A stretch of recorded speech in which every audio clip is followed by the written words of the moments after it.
दुसऱ्या बाजूला अजून एक गोष्ट समजून घ्या मित्रांनो, एक महत्वाची गोष्ट समजून घ्या की ठाकरे बंधूंचं हे नकली राजकारण आज तुमच्या समोर मी उघडच पाडतो सगळं.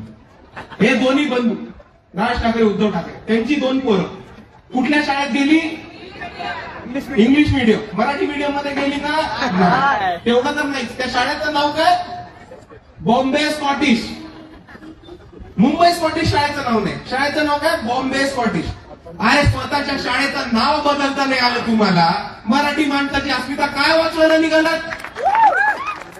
आणि दुसऱ्या बाजूला आपल्याला आठवत असेल की आदित्य ठाकरे पहिल्यांदा 2019 मध्ये निवडणुकीसाठी उभे होते की नव्हते? कुठलं उभे होते? वरळीमध्ये. वरळीमध्ये अख्ख्या वरळीमध्ये बॅनर लागले होते. काय बॅनर लागले होते? काय बॅनर लागले होते? तिकडनं बोललं कोणतरी. काय बॅनर? केन शो वरळी. आता माझी मराठी कच्ची असेल, मला मराठी नीट नाही, मी मराठीचा ठेकेदार नाही, पण केम शो हा मराठी शब्द तर नाहीये. कुठला शब्द आहे?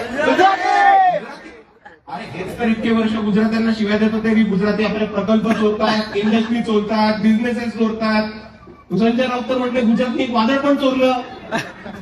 आता जर तुम्ही गुजरात्यांच्या चोरीबद्दल इतके बोलताय तर मग केम शो वरळीचे बॅनर्स का लावले? कारण तेव्हा तुम्हाला गुजराती लोकांची मतं हवी होती.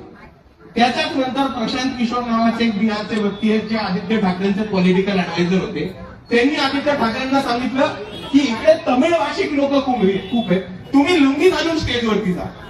आपण सगळ्यांनी तो फोटो बघितला. आदित्य भाऊ लुंगी घालून स्टेजवरती आले कारण तमिळ भाषिक मतं मिळवायची.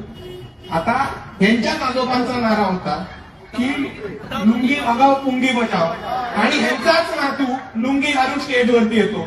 तर किसकी पुंगी बजावणी और किसको बघाले का? ज्या माणसाने सांगितलं लुंगी बघाव पुंगी बजाव, त्याचाच नातू स्टेजवरती लुंगी घालून येतो. का? कारण त्याला तमिळ माणसाची मतं हवी.